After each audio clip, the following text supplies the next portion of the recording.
3학 내신으로 6단원으로 생각되는데 맞습니까? 6단원인가요?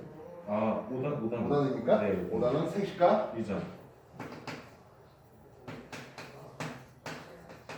유전의 얘기를 소개해 봅시다. 우리가 생명의 기본적인 특징하면서 생명과학원에서 소개했던 내용인 것 같습니다. 생명의 특징하면 개체 유지로서의 특징과 종족 보존 특징이 그게 구분될 수 있겠습니다. 개체 유지 특징 뭐 있습니까? 세포로. 그렇지. 생명은 세포로 구성되어 있다 하겠습니다. 세포라는 것은 생명체를 구성하는 구조적, 기능적 단위가 되고 있습니다. 그래서 단세포 생물도 있고 다세포 생물도 있네요. 필요하다면 다세포 생물들의 세포들이 모여서 조직, 기관, 개체를 이루는 그런 구조 단계도 볼 수가 있을 것이겠습니다. 생명체는 그 세포가 생명체가 살아가기 위해서 필요한 물질을 합성한다든지 또는 에너지를 얻는 물질 대사 과정을 거치겠다고요.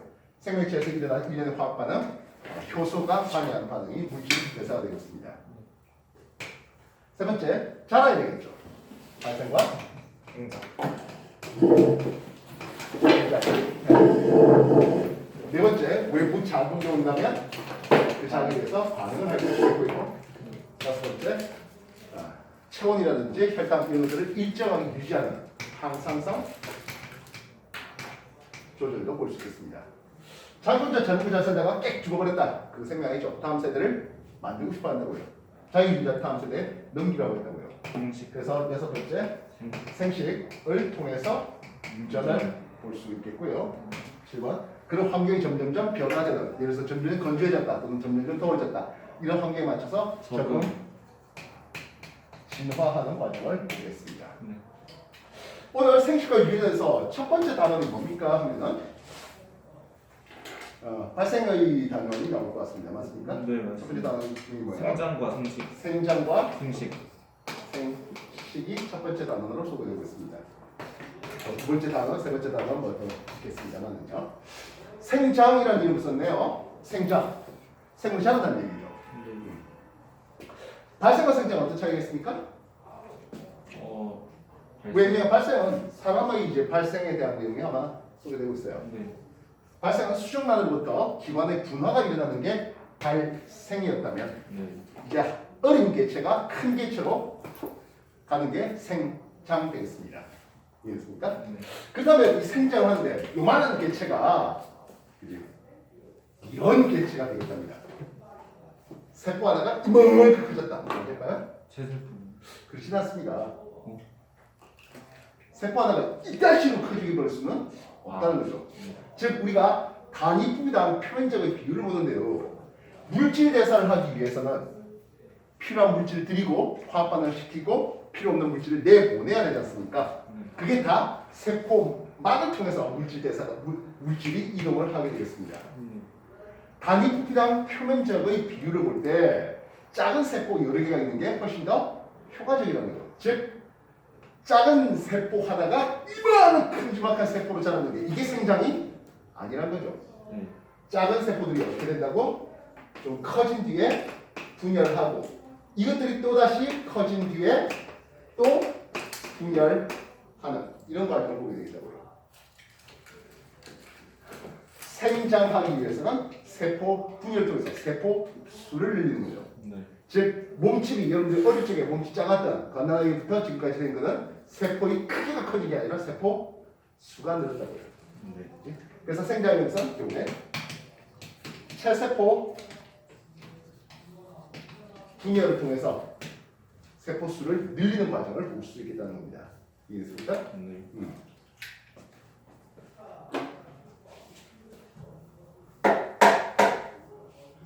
현미경을 개발해봤습니다. 누가 개발했죠? 후기라 사람이 현미경을 개발했습니다. 현미경 개발해서 좀 더 작은 크기의 세포들을 좀 더 키워서 크게 볼 수가 있었습니다. 근데 여러분들 뭐 세포 현미경 보면 알겠지만 한 겹을 깔아요. 예를 들어서 양파에 한 겹 세포막을 이렇게 펴서 봤습니다. 또는 뭐 뿌리 조직을 해리해가지고 육조직 연행했고 압착시켜서 한 겹으로 보려고 합니다. 그러다 보니까 투명해요. 통해서 세포 소기관이라든지 이런 것들이 잘 보이지 않습니다. 그래서 염색약을 사용해요. 동물세포는 메틸렌블루라든지 아스탄카민, 김사액을 사용했고 식물세포는 아스탄카민 용액을 주로 사용하고 있습니다. 아스탄카민 용액은 식물세포의 핵을 붉게 변화시키는, 붉게 염색시키는, 예, 그래서 이름이 염색약이 되겠습니다. 이해되세요? 근데 말입니다. 어떤 세포들은 핵이 안 보여요. 없어져 있을까요? 대신 핵 대신에 막대 모양 구조물이 염색되어서 보이는 것들이 나오게 됩니다. 그래서 염색체란 이름이 붙는데요. 염색체는 염색약에 염색되는 물체로서. 그래서 처음에는 그냥 단지 염색약에 염색된다 해서 이름을 염색체라는 이름을 썼어요. 근데 나중에 보니까 맨델이 생각했던 유전인자, 그 유전자가 바로 이 염색체에 있다는 거죠. 염색체의 모양을 보면 대체로 이런 그림이 많이 그려져 있습니다. 모양과 크기가 같은 염색체네요. 이 둘의 관계를 있는 상동 염색체라는 이름을 씁니다. 하면 이 둘의 구조물은 세포 간기 때 유전 물질을 복제해 생긴 염색 등체의 관계에 있습니다. 염색 등체끼리는 유전자의 구성이 서로 동일하고요. 상동 염색체끼리는 유전자의 구성이 서로 다르게 되겠습니다. 하나는 아버지한테 받았고 하나는 어머니한테 받은 놈이에요. 염색체가 처음 간기 핵에서는 염색 사이 형태로 풀어져 있는데요. 실처럼 보이는 것이 염색사가 되겠습니다. 염색사는 광학해면에 도저히 볼 수가 없어요. 이 염색사를 다시 보면은 DNA가 히스톤 단백질을 2바퀴 반씩 감고 있는 그런 그림이라고 했습니다. DNA, 흔히 폴리뉴클레오타이드라는 것인데요. 임당 염기 한 세트를 가지는 그들이 반복되고 있고요. 이 DNA의 염기 서열, 이게 바로 우리의 유전자가 되고 있습니다. 엄밀히 말한다면 모든 염기 서열이 다 유전자이니까 그렇지가 않아요. 혹시 인트론이라는 이름을 들어본 적 있을까요?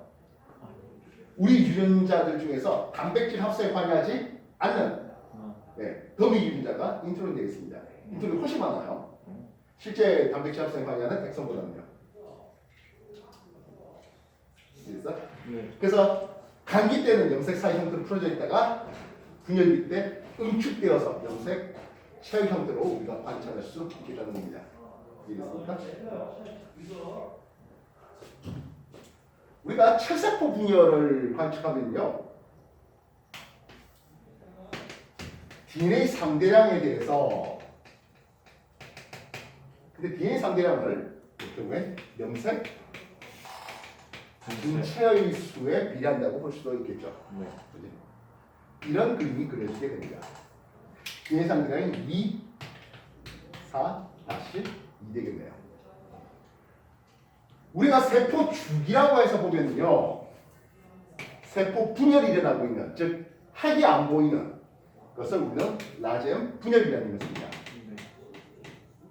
분열기 이후에 나머지 시간은 간기가 되겠는데요. 세포 주기 대부분은 간기가 차지하고 있습니다. 다시 말하면 분열기와 간기가 여기서 1대 10의 비율을 본다면 분열기 세포를 10개 볼 때 간기 세포는 100개를 본다는 수가 해석할 수 있겠습니다. 이 간기가 지완기, S기, G2기로 구분해 볼 수 있는데, 지완기는 단백질 합성이라든지 이런 것들이 활발하게 일어나 세포가 자라는 시간이 되겠습니다. 세포가 자라는 시간이 되겠습니다. 반면 S기는 유전물질 DNA를 복제하는 시간이 되겠고요. G2기는 분열을 준비하는 시간입니다. 그래서 DNA 복제하고 있다 보니까 DNA 상대량이 2도 아니고 4도 아닌 여기가 S기, 그럼 그 앞에가 지완기, 그 뒤를 G2기. 이렇게 해서 간기라는 이름을 쓰겠다고요. 근데 간기는 원래 염색체 형태로 보이는 건 아니었다 했죠. 그래서 간기 때 우리가 억지로 염색체 형태로 그림을 한번 그릴까 하겠습니다. 하나 아버지 하나 어머니한테 받았습니다. 이 두 관계를 뭐라 부른다고? 상동 염색체라는 이름을 씁니다. 상동 염색체의 같은 자리에 하나의 형질을 결정하는 유전자의 관계, 대립 유전자라는 이름을 씁니다. 이 대립 유전자가 라제이 똑같이 줄 수도 있고 large b, small b 서로 다르게 줄 수 있겠네요. 또한 하나의 염색체에 같이 움직이는 유전자의 관계를 우리는 연관되어 있다는 의미까지 쓰고 있습니다. 그래서 G2기에 들어오게 되면 염색체의 그림을 보면 이런 그림을 그리겠습니다. 말했지만 감기 때는 염색체 형태 보이는 건 아니라고 했습니다. 그럼 이렇게 보이는 것들은 하겠네요. 이렇게 보이는 것들은 우리가 세포 분열하는 분열 유제 찍은 겁니다. 세포 주기에서 요 시간 분열기인데요. 이 분열기에 전기, 중기, 부기 그리고 말기를 분해볼 수 있습니다. 전기 때 핵막이 사라지고 염색사가 응축되어서 염색체 형태로 보이겠습니다. 중기 굉장히 중요하죠. 적도면에 염색체가 배열되겠고요. 방추사가 염색체의 동원체에 부착되는 시간 가장 짧으면서 가장 관측하기 좋은 시간입니다. 특히 이렇게 우리가 핵형 분석을 해서 염색체를 쳐다봅니다. 염색체의 개수가 이상한지 또는 염색체의 구조가 이상한지 우리가 확인하는 시간 핵형 분석하는 시간이 되겠는데요. 그래서 여기 상동이 보입니다. 핵상을 보면 EN이라는 이름을 쓰는 것은 아버지한테 어머니한테 짝수기로 받았기 때문에 그렇습니다. 또한 염색 분체가 붙어있는 것은 중기 때 찍었기 때문에 염색 분체가 붙어있는 핵상으로 보이고 있습니다. 후기 때 염색 분체가 양극으로 끌려가서 방추사의 길이가 짧아지면서 염색 분체가 분리됩니다. 후기 때 뭐가 분리된다고? 염색 분체가 분리되겠습니다. 이때는 핵상이 바뀌어? 안 바뀌어요. EN에서 핵상 EN 그대로입니다. 이후에 말기에 새로운 핵막이 만들어지고 세포 질분열도 일어날 수 있겠네요. 그래서 분열이 끝난 뒤에 딸 세포를 보면은 결국엔 모세포의 유전자와 뭐하다? 같게 그림을 그릴 수 있겠습니다. 최소 분열 EN에서 EN으로 변하지 않는다는 거 기억하셔야 되겠죠? 되셨나요? 네. 몇 페이지지? 12페이지에 세포 분열을 통해서 염색체 얘기가 있고 13페이지 보시면 사람의 핵형 분석에 대해서 소개되겠습니다. 아까 말했지만 이 둘의 관계가 무슨 관계? 상동 염색체의 관계예요. 그래서 이 상동 염색체를 또다시 보니까 남녀에 따라서 상관없이 똑같이 가지고 있는 염색체가 있겠네요. 이걸 상염색체라고 하겠고 22 쌍이 보입니다.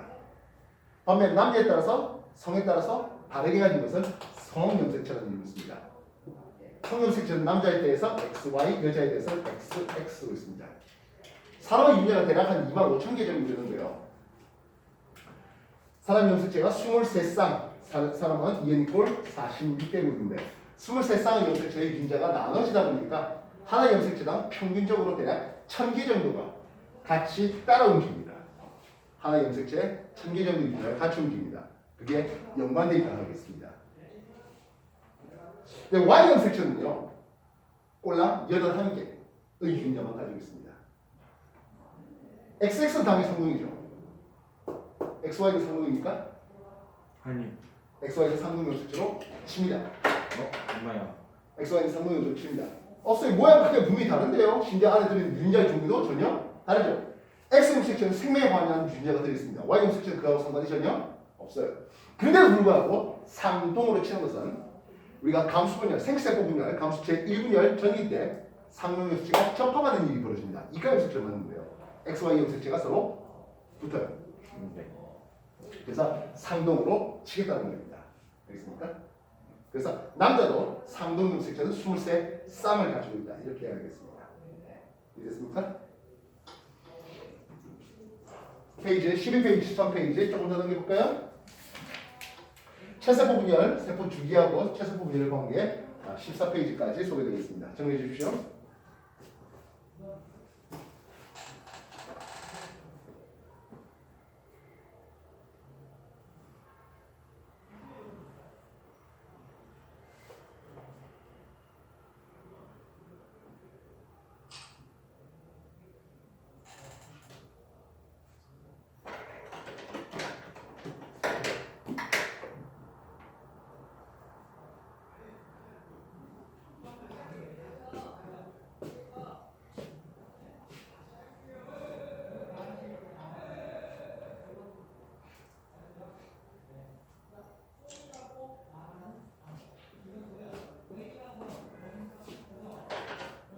우리는 이런 체세포 분열을 통해서 잘 생장하죠.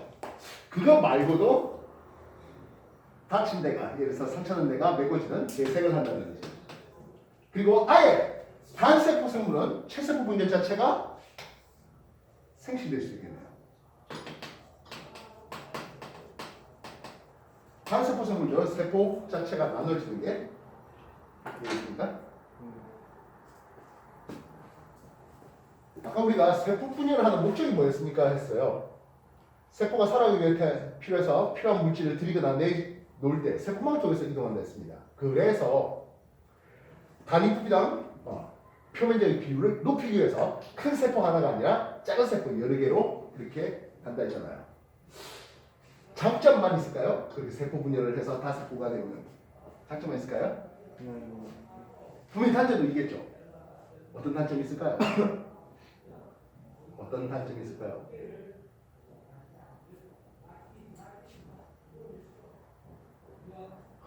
식물은 세포벽이 셀룰로스예요. 셀룰로스의 주성분은 탄수화물입니다. 네. 광합성 통해서 만들어진 것들이에요. 공기 있는 이산화탄소, 뿔의 흡수한 물, 재료는 주변에 넘쳐나요. 근데 핵 속에는 유전물질 DNA가 있잖아. 폴리뉴클레오타이드 인당 염기를 한 세트로 하고 있습니다. 이 인이 흔한 물질입니까? 그러지가 않아요. 여러분 녹조, 적조 이런 거 들어보셨지 않습니까? 네. 녹적조 물의 부영양화, 영양이 많아졌다. 영양이 부자됐다. 부영양화입니다. 물의 부영양화는 결국엔 질산염이나 인산염이 많아진 상태예요.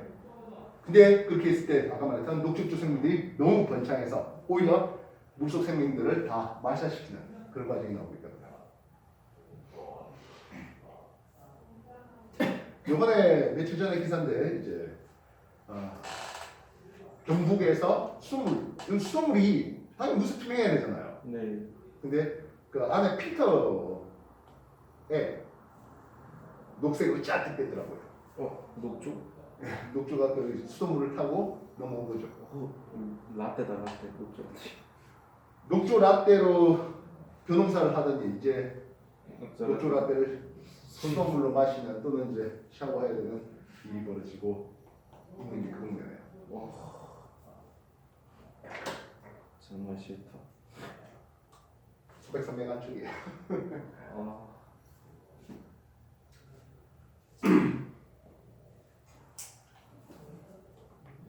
그래서 그 인이 쉽게 얻어지는 건 아닌데요. 그래서 식물이 또는 생물이 살아가기 위해서 그 인과 같은 그런 무기양분을 양분이 많이 필요하다는 게 결국엔 단점이 되겠죠. 뭔 뜻인지 알겠어요? 세포 하나 크게 이렇게 되면 세포 하나당 필요한 유전자의 양은 똑같잖아요. 뭔 뜻인지 알겠어요? 이 큰 세포 하나에 해당되어 있는 것과 작은 세포 여러 개 핵이 여러 개 있다는 것은 이게 필요한 영양분이 훨씬 더 많다. 특히 인과 같은 양분이 많이 필요하다 하는 거죠.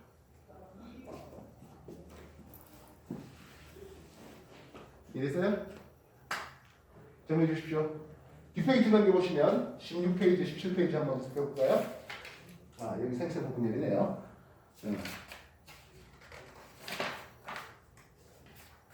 페이지 20페이지와 21페이지에 이 실험은 뭐 거의 필수로 나올 겁니다. 특히 21페이지에 있는 거. 그렇죠. 세포 분열하는 걸 이제 관측하고 싶습니다. 양파에 뿌리끝을 준비했는데 거기가 생각적이 있었기 때문이겠고요. 실험하는 순서였습니다. 순서가 제일 처음에 고정하는 거죠. 네. 그 다음 조직 영양에는 해리시키겠고요. 그래서 그 다음 염색약을 넣고 이후에 간역이 찢죠. 그 다음에 압착시키는 순서 기억하셔야 되겠습니다. 거의 뭐 필수적으로 나오는 문제라고 보시면 되겠습니다. 되겠어요? 네. 생각 얘기해봤습니다. 정리해 주십시오.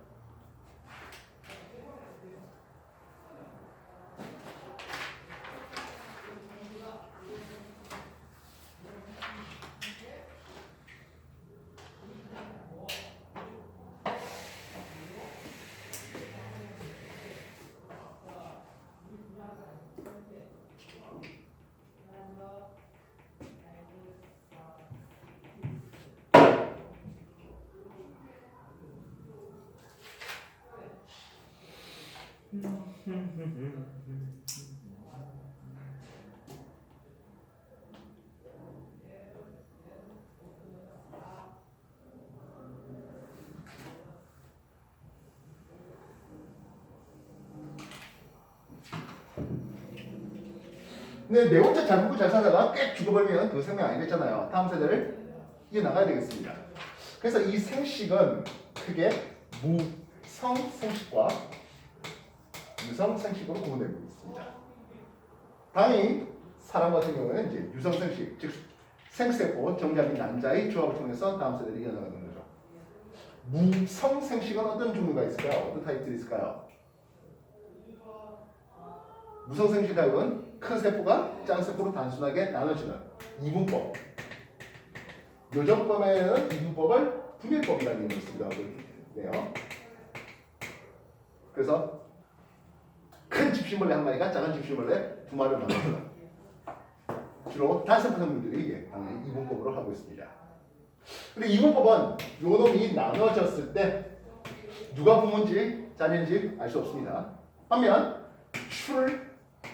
출압법이라는 놈이 있는데요. 출압법은 몸에서 혹처럼 작은 것들이 나와서 큰 놈과 작은 놈으로 나눠지는 이게 출압법입니다. 단세포 효모가 이런 방법을 하기도 하고요. 다세포, 말미잘, 히드라 이런 것들이 출압법을 하기도 하겠습니다. 포자로 번식하는 놈들이 있네요. 포자법. 포자로 번식하는 것들 어떤 것들이 있을까요? 버섯, 곰팡이와 같은 균류가 포자로 번식합니다. 물에서 광합성하는 조류, 녹조류, 갈조류 해석하는 것들 있잖아요. 그 조류가 포자로 번식합니다. 그 외에 이끼와 같은 선태류, 그리고 고사리와 같은 양치류 이런 것들이 포자로 번식하네요. 버섯, 곰팡이는 균계에 속하고요. 이끼, 양치 이런 것들은 식물계에 속합니다. 조류는 원생 생물계에 속하죠. 생물 5개 기억하시죠? 주밀레오 하면서 했잖아. 원액 생물. 원액은 당연히 그 외에 뿌리와 줄기와 같은 영양기관을 이용한 영양 생식도 무성 생식의 일종이 되고 있습니다. 반면 유성 생식은 정란자의 조합을 통해서 만들어내기도 하는 거죠. 유성 생식을 하기 위해서는 자기의 유전자를 절반만 준비해야겠습니다. 그래서 흔히 감수분열이라는 이름을 쓰죠. 감수분열 과정은 역시 DNA 상계량에 대해서 이런 그림이 그려지겠네요. DNA 상계량이 2, 4 됐다가 6 떨어지고 다시 2까지 떨어지네요. DNA 상계량이 2도 아니고 4도 아니에요 하면서 SB. 그 앞이 지환기, 그 뒤가 주기, 전체적으로 반기 이렇게 쓰겠습니다. 지금은 이제 뭐 사라졌지만 예전에는 각각 세포들의 이름, 생세포 분열 시 세포들의 이름도 말했던 적들이 있겠군요. 염색체 이렇게 준비해봤습니다. 하지만 감기 때는 염색체 형태로 보이는 건 아니었다고요.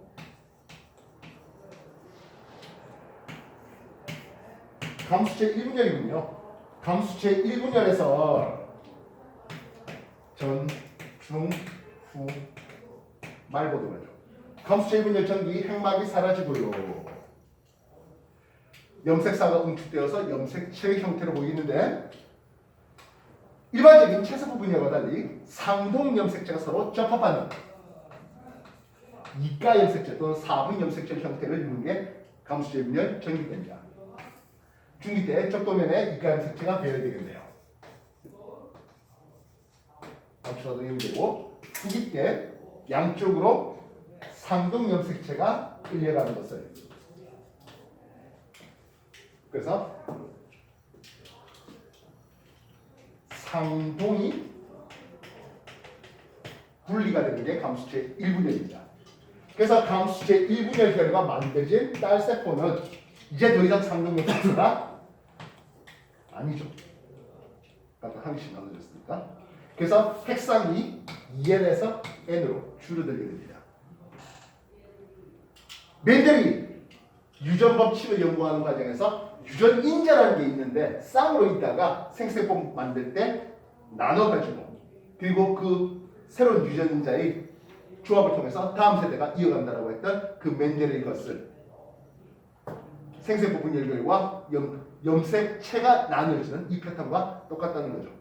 모건, 서턴 이런 사람들이 밝혀내게 된 겁니다. 물론 멘델은 염색체, 뭐 유전자, DNA 이딴 것들은 몰랐죠. 이외에 별도의 간기 없이 감수체 미분열이 진행되면서 염색 분체가 뜯어져서 딸세포가 만들어진 것을 보시면 돼요. 이런 그림을 그리면 되겠죠. 반면 이 감수체 이분열에서는 핵상 n에서 n으로 변함이 없습니다. 이건 염색 분체가 뜯어지는 과정이죠. 그래서 핵상이 변화될 수 있는 게 두 번 있는데요. 한 번은 감수체 1번입니다. 또 한 번은 뭘까요? 나나는 최세포 분열이에요. 2n에서 2n이에요. 나나되기 전에 정난자의 수정이 있었죠. 네. 그 수정 과정, 즉 이렇게 됐다가 다시 위로 올라가는 과정이 있겠네요. 수정 과정에서 핵상이 또 n에서 2n으로 변화되겠습니다. 일단 생세포 분열에서 감수체 1분열 때 핵상이 변화되고 2분열에 핵상이 변화가 없어되겠습니다. 이해됐습니까? 정리 다시 한번 해주십시오.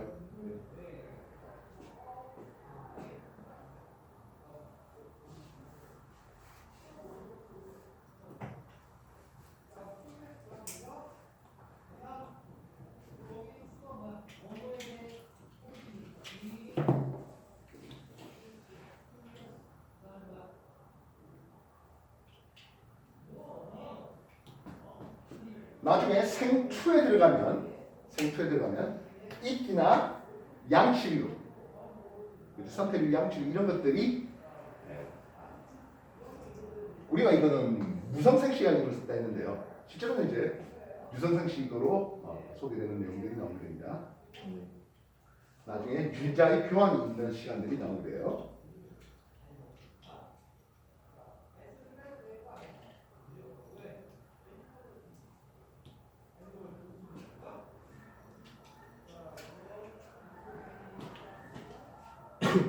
생세포 분열이 정확하게 이루어진 이 바탕 위에서 생세포 분열이 잘 안 돼서 만들어질 결국엔 돌연변이 만들 때 염색체의 비분리가 만들어질 때 감수체 1분에서 비분리됐는지 2분에서 비분리됐는지 그런 걸 따져야 되는 일이 생기겠죠.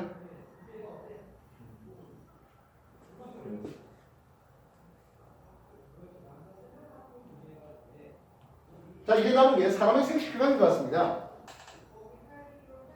사람의 생식기관으로서 남자 여자에 대해서 일단 가장 기본적으로 난소미 정소미 난소가 성호르몬을 분비하는 기관이며 동시에 생세포 분열을 위한 기관으로 소개될 수 있겠네요. 정자 이동하는 통로 수 정관과 그리고 난자 이동하는 통로 수 란관 이런 것들이 있겠고요. 그 외 남자한테는 이제 정액을 만드는 정낭이라든지 전립선이라든지 후포선 이런 것들이 있겠고요. 여자들에 대해서는 이제 아무래도 자궁이라든지 출산 산도에 해당할 수 있는 질 이런 것들이 소개될 수 있겠습니다. 여성은 난소에서 감수체 1분열만 끝낸 난자가 제2난번 사건의 형태로 배란됩니다. 이 난자가 배란될 때 수란관의 초입부를 나팔관이라는 것을 쓴대요. 정자가 수란관의 초입부 나팔관에서 수정이 일어나게 됩니다. 그리고 난자는 이동성이 없는데요. 운동성이 없는데요. 여기에 산모들이 있으면서 난자가 점점점 자궁 쪽으로 이동하게 됩니다. 이때 수정란의 세포 분열 이거는요 난할이라는 게 있습니다. 난할은 일종의 체세포 분열인데요. 간기의 S기 유전물질 복제한 시간 있죠. 분열하는 시간이 있겠습니다. 근데 말입니다. 이 난자가 외부의 영양 공급을 받아서 난자가 자랄 수 있는 시간은 없어요. 다시 말하면 지완기는 없어요. 약간의 G2기 분열 준비한 약간의 G2기에 지환기 없이 그래서 지환기 없는 체세포 분열 그걸 통해서 우리는 난화를 볼 수 있겠습니다. 난화하면서 2세포기, 4세포기, 8세포기 뭐 하다가 상식을 거쳐서 포배기 때 자궁에 착상되게 되면 그때부터 임신했어요라고 얘기할 수 있겠습니다. 이후에 태반을 통해서 영양공급을 하기 위해서 태아가 자라는 시간들을 보게 되겠죠. X축 난할 과정을 볼 때 Y축 할구 개수는 했습니다. 할구가 한 개 있다가 두 개 있다가 네 개 있다가 여덟 개 그렇게 할구 개수는 계속 수를 들어가네. 할구 개수는 말입니다. 반면 할구 한 개의 크기는 점점점 감소하죠. 할구 한 개 크기 말입니다. 반면 배 전체의 크기는 바뀔 거 없죠.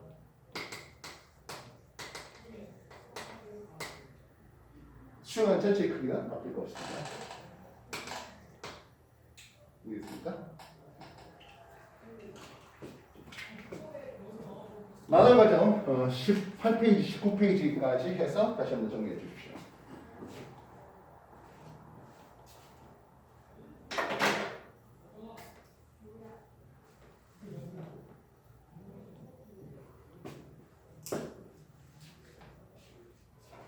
그래서 큰 일단은 생장과 생식에 대해서 소개해봤습니다.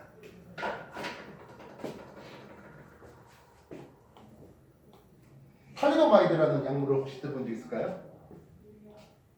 네. 탈리도마이드 들어본 적이 없습니까? 여자가 임신 석 달쯤 되면 입덧이 꽤 강해지는데요.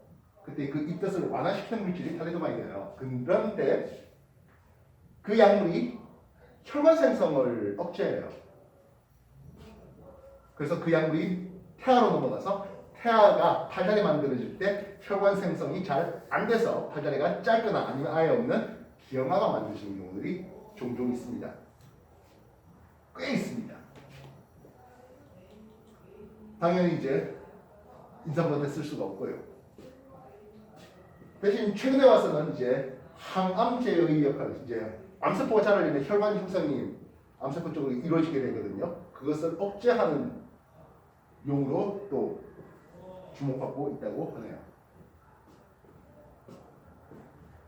태반을 통해서 넘어갈 수 있는 것과 못 넘어가는 것들에 대해서 소개해봤습니다. 기특하십니까?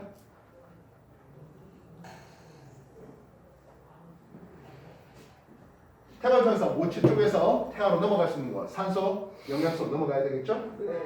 혈구 넘어갈까요? 아니요. 혈구 넘어가지는 않습니다. 네. 세균 넘어갈까요? 아니. 세균은 못 넘어가죠. 바이러스. 근데 바이러스 넘어가요. 네. 있으시겠어? 네. 폐렴을 일으키는 폐렴균에 모체가 감염됐습니다. 태아는 상관없습니다. 반면 모체가 코로나 바이러스를 걸렸다? 태아도 같이 그 바이러스를 공유하게 되겠죠. 네. 이래서 네. 자, 큰 일단은 생장과 그리고 생식. 생장하기 위해서 체세포 분열, 생식하기 위해서 생세포 분열하는 과정에 대해서 소개해봤습니다. 정리해 주십시오.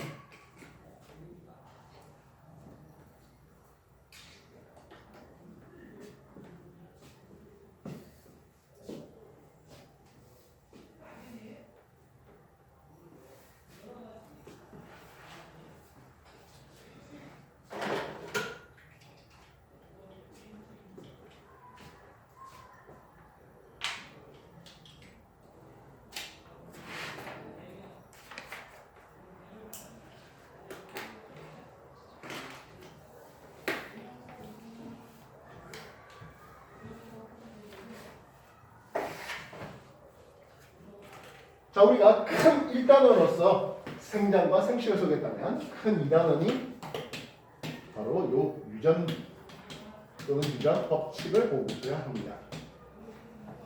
유전 법칙. 옛날에 아니 왜 자녀가 부모를 많이 닮았을까? 태어날 때 보니까 탯줄이 이렇게 연결되어 있는 거 보니까 단백질 넘어갔지 않았을까 하는 생각을 가졌던 시절도 있었습니다. 또한 부모가 뭐 적당히 형질이 섞인다고 그렇게 봤던 시절도 있었습니다. 근데 어떤 경우는 부모 중에 한 놈만 딱 닮는 경우들이 생기네요. 그래서 멘델이 완두를 이용해서 유전 연구를 해봤습니다. 유전에 대한 여러 가지 용어들이 있네요. 순종과 잡종, 표현형과 유전자형, 그리고 우성과 열성. 먼저 우성의 의미는 뭘까요? 우성의 의미. 유전 법칙에 대해서 우성과 열성이 있고 순종과 잡종이 있겠고 표현형과 유전자형이 있습니다. 이에 대한 구분이 있어야 되겠죠? 먼저 우성이라는 것은 무엇입니까 하면 서로 다른 대립 형질을 가진 순종끼리 교배했을 때 나타나는 잡종체 1대에서 나타날 수 있는 형질. 형질이 우성의 형질이 되겠고 그렇지 않다면 열성이 되겠다는 거죠. 예를 들어서 둥글다 하는 표현을 봤습니다. 주름지다 하는 표현을 봤고요. 둥근음만 계속 나오는 순종과 주름지는만 계속 나오는 순종끼리 교배를 해봤습니다. 그랬을 때 잡종체 1대를 보니까 둥근 것만 100% 나오더라고요. 적당히 한 반은 둥글고 반은 주름진 그런 게 아니라 100% 둥근 것만 나오더라고요. 그래서 멘델은 어떻게 표현했습니까 하면 유전 인자라는 게 쌍으로 있어. 얘는 라잘이고 얘는 스모랄이야. 그 중에 생색 부분을 통해서 얘가 라자를 주고 이쪽은 스모랄을 줬는데 이때 대문자를 이게 우성의 유전자가 되어서 우성으로만 표현되거든 하는 게 이게 우열의 법칙이 됩니다. 즉 둥글다는 표현형과 주름지다는 표현형의 순종끼리 교배했을 때 잡종체 있다는 둥글다는 표현형이 나오는데 그 안에 들어있는 유전자를 보면 서로 같지는 않다는 거죠. 이해됐습니까? 네. 그래서 그 유전자형이 서로 같게 오는 걸 순종, 즉 우성의 순종과 열성의 순종이 되겠죠. 반면 그 유전자형이 서로 다른 이런 것들은 이제 잡종이라는 의미를 쓰겠다. 그래서 근데 왠지 순종 잡종하니까 서로 믹스된 느낌이 나네요. 순종은 대립유전자가 같게 온다 해서 같은 동사 씁니다. 동형접합. 영어로는 호모라고 쓰겠습니다. 반면 잡종은 서로 다르게 오잖아요. 이 한자가 다를 이자예요. 이형접합 또는 윤자형은 헤테로다라고 이렇게 쓰고 있습니다. 우리가 잘 알고 있는 혈액형의 유전자 O는 AB에 비해서 열성입니다. 그래서 O형은 유전자형이 OO가 되겠죠. 그래서 O형은 동형접합일 수밖에 없습니다. 반면 A하고 B는 우열관계 표현하지 못한대요. 그래서 AB형은 대유전자 A하고 B가 함께 왔습니다. 당연히도 그 유전자는 서로 다르게 왔기 때문에 AB형 무조건 헤테로가 되겠습니다. 반면 A형입니다 라고 하는 사람과 B형입니다 하는 사람들은 그게 BO인지 BB인지 아직은 잘 구분할 수가 없기 때문에 순종인지 잡종인지 구분하기가 아직은 안 되겠습니다. 그것들은 나중에 큰 사람들은 가계도를 쫙 보는 과정에서 저 사람이 유전자형이 뭐였는지 순종인지 잡종인지 구분해 볼 수는 있겠습니다. 알겠습니까? 예, 우열 법칙인데요. 문제는 우열 법칙에 100% 만족합니까 하면 우열이 불분명한 경우가 없잖아 있습니다. 그래서 우리는 중간 유전이라는 이름을 쓸 수 있겠어요. 대표적으로 분꽃의 색깔에 대한 유전이라든지 아까 말했던 혈액형 중에서 A하고 B는 우열이 뚜렷하지 못하잖아 라고 얘기될 수 있겠죠. 이해됐어요? 그래서 중간 유전으로는 붉은색과 흰색의 꽃을 교배해봤습니다. 붉은색의 순종과 흰색의 순종을 교배해봤습니다. 붉은색끼리만 계속 나오는 놈들과 흰색만 계속 나오는 놈들끼리 교배를 해봤습니다. 우연히 뚜렷했다면 붉은 거 아니면 흰 거 나왔을 것이겠습니다. 만약 붉은 게 나왔다면 붉은색이 우선, 흰 게 열선 이렇게 있을 텐데 희한하게도 분홍이 나오더라고요. 그래서 이 경우에 대해서는 야 붉은 거 레드하고 흰 거 화이트가 붙어가지고 레드 화이트가 됐잖아. 그래서 우연히 뚜렷하지 못하잖아. 이렇게 생각할 수 있겠습니다.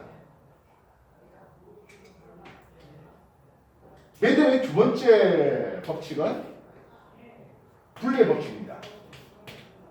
그러면 이렇게 해서 만들어진 잡종 제1대 라지 R 스몰 R, 라지 R 스몰 R짜리를 잡종 제1대를 한번 교배시켜보자 하는 거죠. 그랬더니 둥근 놈의 순종끼리 교배했을 때, 둥근 놈의 잡종끼리 교배했을 때 잡종 제1대에서는 둥근 거 세 놈의 주름진 거 하나의 표현형의 분리가 나오더라고요. 메델은 이 결과를 통해서 얘가 만들 수 있는 생세포 타입은 라지 R과 스몰 R이 1대1로 만들어져. 마찬가지 이쪽에서 만들 수 있는 것도 역시 라지 R과 스몰 R이 1대1로 만들어져. 이렇게 얘기를 하게 된 겁니다. 그래서 이들을 조합해서 만들어진 것들을 보면 라지 R, 라지 R, 라지 R, 스몰 R, 스몰 R, 라지 R, 그리고 스몰 R, 스몰 R이 되겠는데요.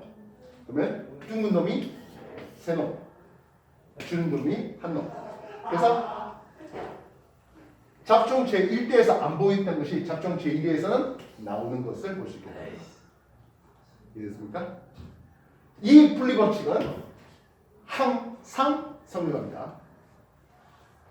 그 말은 이 분홍을 같이 교배시키면 나겠습니다. 레드 화이트. 그럼 얘는 어떻게 나와야 됩니까? 하면 레드 있고 레드 화이트와 화이트 레드가 있겠죠. 그리고 화이트가 나옵니다. 다시 말하면 붉은색 하나에 분홍색 둘에 흰색 하나 1대 2대 1의 표현형 분리를 보게 됩니다. 그럼 얘는 3대 1 아니잖아. 분리 성립 안 합니까? 하면 분리도 성립하는 거라고요. 분리의 가장 중요한 거는 3대 1보다 훨씬 더 중요한 건 뭡니까? 하면 생세포 만들 때 이 유전자가 서로 랜덤하게 1대 1로 나눠 가진다는 뜻이죠. 얘가 야 그래도 내가 둥근 놈인데 우성을 표현해 가진 놈인데 우성 유전자를 가진 생세포를 9대 열성을 1개 이렇게 만들지는 않다는 거죠. 무슨 뜻이 알겠습니까? 생세포 만들 때 그 유전자가 서로 1대1로 나눠 가지는 이게 분리법칙의 훨씬 더 중요한 의미가 되겠다고요. 그래서 세 번째는 아까 하나의 염색체 사람은 평균적으로 한 1000개 정도가 같이 움직인다 했잖아요. 연관이라는 염색이 있습니다. 그렇다면 서로 다른 염색체가 있다면 하는 거죠. 서로 다른 염색체가 있다면 예를 들어서 둥글고 노랑인 순종과 주름지고 초록인 순종을 준비해봤습니다. 참고로 노란 놈이 초록보다 우선이다. 그랬더니 잡종 제1대에서는 100% 둥글고 노란 놈이 나왔어요. 둥글다 라자 노랗다 라자 Y 쓰고 있습니다. 주름지고 스몰 R 초록입니다. 초록 그린 쓰는 거 아니죠? 스몰 Y 이런 게 쓰겠다고요. 그렇게 써요. 잡종 제1대에서 만든 놈이 라자 스몰 R에 라자 Y 스몰 Y가 됩니다. 이걸 자가 교배시켜 봤어요. 얘가 자가 교배시킬 때 생세포를 몇 대 몇으로 만듭니까? 라자 갈 때 라지 Y 가기도 하고 라자 갈 때 스몰 Y 가기도 하겠습니다. 스몰 R에 라지 Y 가기도 하는데 1대 1의 둘이 빌어보겠다는 거죠. 라자 갈 때 라지 Y가 무조건 따라가 이런 건 아니라는 거죠.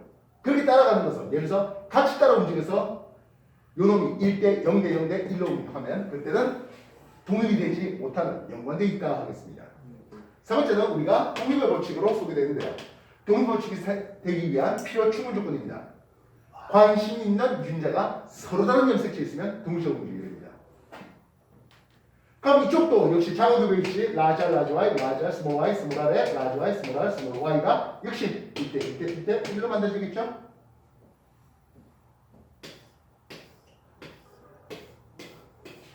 그렇게 해서 16개의 격자가 나오겠네요. 둥글고 노란 놈들이 이렇게 나오네요. 둥글고 노란 놈이 9개 나옵니다.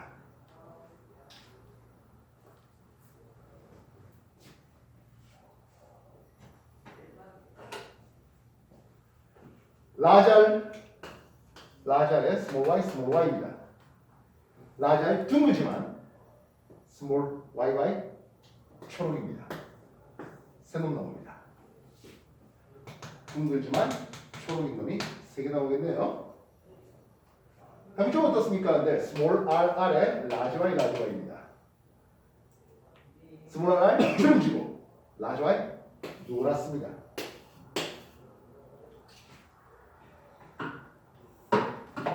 그래서 주름지고 노란 놈이 3놈 나오고요. 마지막 남은 건 small r, small yy 되는 놈입니다. 얘는 주름지고 초록이네요. 이게 나옵니다. 9대 3대 3대 1의 표현을 봤는데요. 둥글다 하는 것이 12개, 주름지다는 게 4개. 3대 1의 분리가 그대로 유지되네요. 노랗다 하는 놈과 초록이다 하는 놈도 역시 3대 1 분리가 그대로 유지됩니다. 즉, 독립이라는 것은 서로 다른 대립 형질은 서로한테 영향을 끼치지 않는다라는 게 독립이겠습니다. 물론